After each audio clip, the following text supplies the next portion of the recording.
पैशाचा नीट उपयोग करतात, मुलांकरता करतात, संसाराकरता करतात, पुढची बचत कशी करता येईल करतात.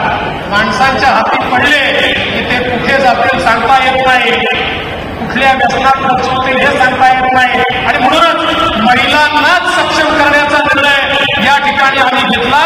आणि त्या माध्यमातून खरं म्हणजे एक गोष्ट सांगितली पाहिजे की रोज हे जे नवीन नवीन या ठिकाणी खोटं सांगतात, या खोटं सांगणाऱ्या महाविकास आघाडीच्या नेत्यांना मी बहिणाबाईंच्या शब्दातच सांगू इच्छितो, इमानाने विसरला त्याने लेख होऊ नये, जलमदाताने भोवला त्याने लेख होऊ नये, ज्याच्यामध्ये नाही भाव त्याने भक्ती म्हणू नये, आणि ज्याच्यामध्ये नाही ठेव त्याने शक्ती म्हणू नये. अशा प्रकारे यांच्याबद्दल आमच्या बहिणाबाईंनीच त्या ठिकाणी लिहून ठेवलेलं आहे.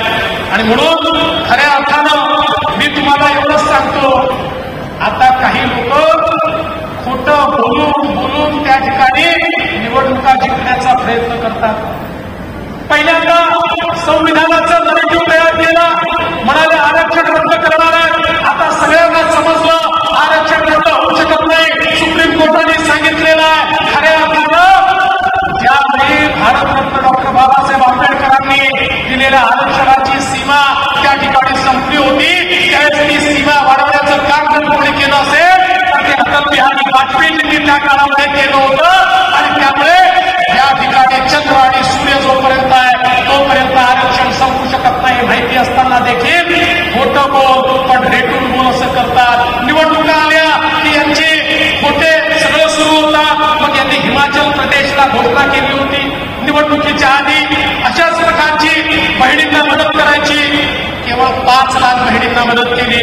कर्नाटकला घोषणा केली बहिणींना मदत करायची, एप्रिल पासून ते पैसे देखील त्यांनी दिले नाही. तेलंगणाला देखील त्यांनी घोषणा केली होती, 1 पैसा बहिणींना दिला नाही. पण बंधू भगिनींनो, हे तुमचं सरकार आहे, हे तुमचे भाऊ आहे. ऍडव्हान्स मध्ये पैसे देऊन या योजनेची सुरुवात आम्ही करतोय. 17 तारखेपासून सगळ्यांच्या खात्यामध्ये त्या ठिकाणी खऱ्या अर्थानं हे पैसे पोहोचणार आहेत. आणि म्हणून मी आज तुम्हाला एवढंच सांगण्याकरता आलोय, आपल्या महिलांकरता ज्या सगळ्या योजना आहेत त्या आपले मुख्यमंत्री सांगतील.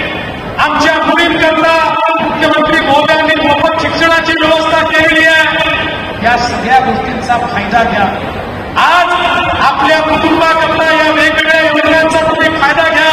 आणि मला विश्वास आहे येत्या काळामध्ये महिला सक्षम झाल्यानंतर देशामध्ये माझ्या महाराष्ट्राला कोणीच थांबवू शकणार नाही. कारण या महाराष्ट्रामध्ये एक आई जिजाऊ ज्यावेळेस तयार होते त्यावेळेस ती आई जिजाऊ छत्रपती शिवराय तयार करते. आणि या असंख्य आई जिजाऊच्या लेकींना, या सावित्रीच्या लेकींना सक्षम करण्याचं काम आपण या निमित्ताने करतोय. मी केवळ आपला जास्त वेळ घेणार नाही, पण मुख्यमंत्री महोदय आले आणि अनेकांना भाषण करता आलं नाही. या ठिकाणी आमच्या गिरीश भाऊंना भाषण करता आलं नाही, अनेक आमदारांना करता आलं नाही. त्यामुळे त्यांनी काही मागण्या माझ्यापर्यंत आणलेल्या आहेत. त्यामुळे मुख्यमंत्री महोदयांना मी विनंती करतो, आमच्या राजमामांनी देखील विनंती केली आहे. आपण जळगावमध्ये आलो, मुख्यमंत्री महोदय या जळगावमध्ये रस्त्यांच्या विकासाकरता 100 कोटी रुपये द्यावे, अशा प्रकारची जळगावकरांची मागणी आहे. मला विश्वास आहे मागच्याही काळात आपण 100 कोटी रुपये दिले, आताही देऊ. इथले MIDCचे नोटिफिकेशन काढायचं आहे, ते नोटिफिकेशन देखील आपण काढू. आणि गुलाबरावजी, नार तार गिरणाच्या संदर्भात कोणाच्या मनामध्ये शंका असेल तर ती काढून टाकावी.